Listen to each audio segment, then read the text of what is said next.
The historic Vaikom Satyagraha. Welcome back to Profneel. We are just talking about the historic Vaikom Satyagraha this time. Recently, you would have seen photographs of the Kerala Chief Minister, Mr. Pinarayi Vijayan, and his Tamil Nadu counterpart, Mr. M.K. Stalin, in Kerala, together in a photo in the newspapers, lighting up. Lighting the ceremonial lamp. It was not merely for photo ops. It was marking the centenary of the historic Vaikom Satyagraha, probably the longest satyagraha in the history of the world. Today, this satyagraha is very important for all of us to remember, to look back and to look up to those satyagrahis who made it possible for every Hindu in Tamil Nadu and in Kerala to enter at liberty into any temple during the hours the temples are open, without being discriminated on caste basis of caste, unlike earlier.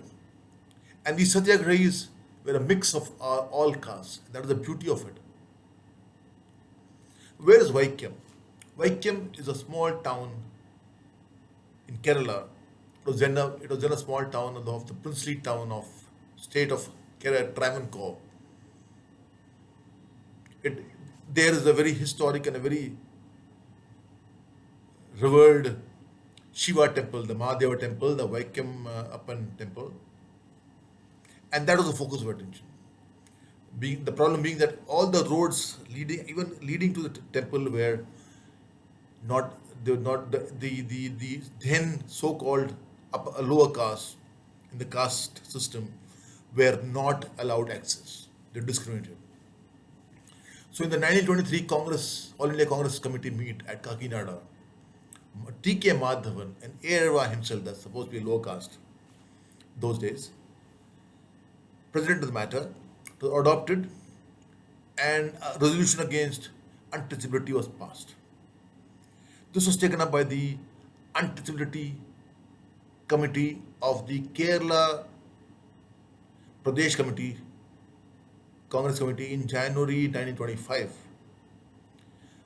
Madhavan, Keshav Menon. Now, Menons are very high in the caste list. And now Kelapan, and we're joined by Kelapan, the educations, and also known as the Kerala Gandhi. Now, here is the beauty of this. All three were of different castes, upper caste, lower caste, all those castes. And this is the beauty of the Satyagraha. It was not just a lower caste movement. It was for the lower caste by the upper caste also. The longest Satyagraha in history, probably. A Satyagraha that lasted 603 days. That's 20 months from 30th March 1924 to November 1925, with probably the toughest odds against it, facing the toughest challenges, and does not merit a decent place in our history books. And there is one thing which is so lamentable about our history books, that we don't know our own history. I am ashamed that I am a Tamilian from Kerala. And when being brought up in Gujarat, I did not know about Vaikom Satyagraha, the details of it. But today I am proud that I belong to Kerala, where this Satyagraha took place 100 years back. The Satyagraha.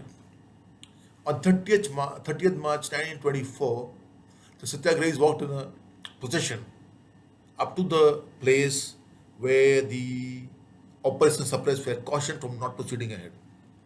Three young men, all of them dressed in khadi,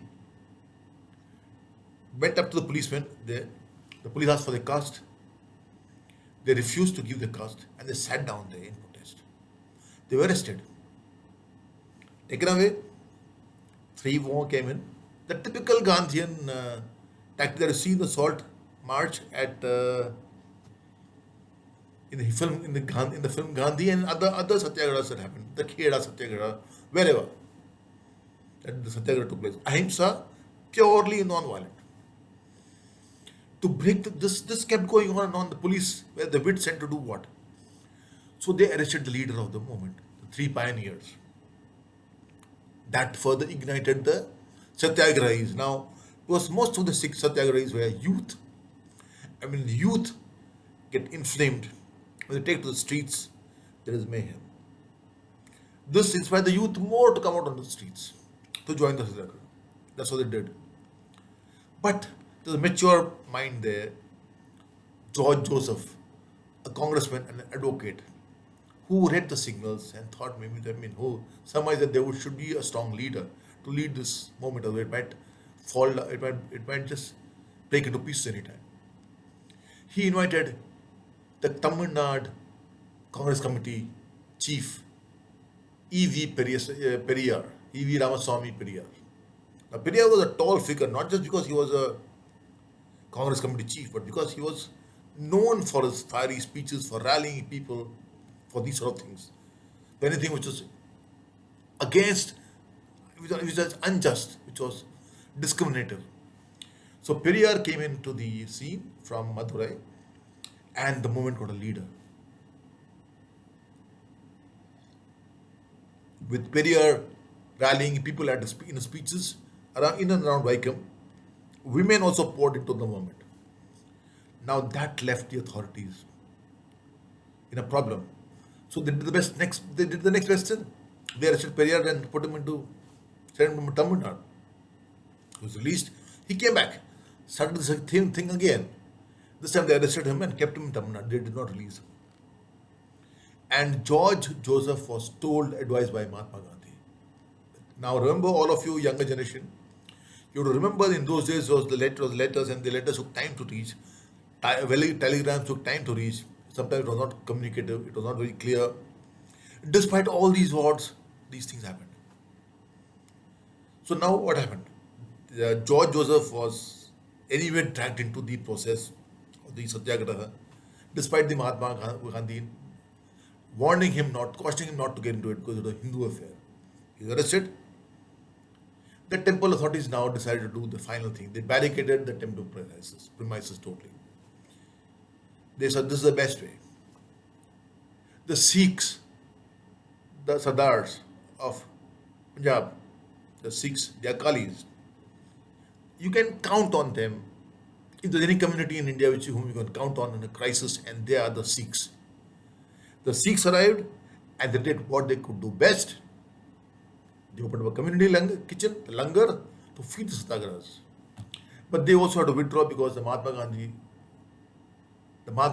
wrote to them saying, this is a Hindu affair, please stay out of it. They withdraw. However, despite having no leader, despite being barricaded, the venue being barricaded, having no community kitchen, and numbers falling dwindling with the arrests, and now with a heavy spate during the monsoons, and the waters climbing up to 3 or 4 feet high, the volunteers were still not deterred. They kept at it. But then came a temporary suspension of the Satyagraha. In August 1924, when the ruling king Mulam Tirunal passed away, and it was stopped it was withdrawn as a token of respect, homage to him, but again resumed in a few days. But it was the arrival of the Mahatma, as usual, that proved decisive. In 1925, he came into Vaikom. He met typically as a Mahatma does, he met the Rani, the regent queen, and November 1925, the 3 entrances to the temple, 3 entrance roads to the temple, the northern, the southern, and the western, were open to everybody. It became a Janpath. It was no longer a Rajpath. Only the eastern remained a Rajpath for the upper caste. That was the first sign of the breaking of the wall, the upper caste wall, domination of the temples. That is at the wall had started getting cracked a little bit. The Satyagraha was withdrawn in November 1925. And Gandhiji also got all those who were arrested released from jail. And in 1936, The temple doors were opened for all after the Maharaja of Travancore signed the temple entry proclamation following the marginalized caste entry into the temples. This was history. But there was another problem, there was a fallout among leaders. Periyar fell out with Gandhiji because he called this anti caste fight or a discrimination against the caste fight. Gandhiji termed it a reformist movement. George quit the Congress, as did Periyar, because George was called termed as a partial success. He also quit the Congress. But in the end, their contributions and all the Satyagrahas' contribution, it enabled us to be egalitarian. In a small measure, we became egalitarian.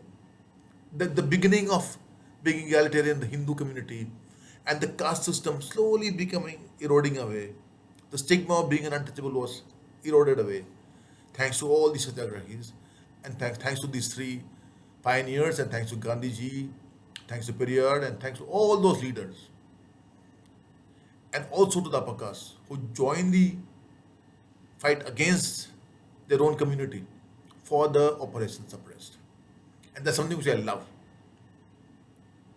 Embrace the turn to enjoy the twist. Thank you.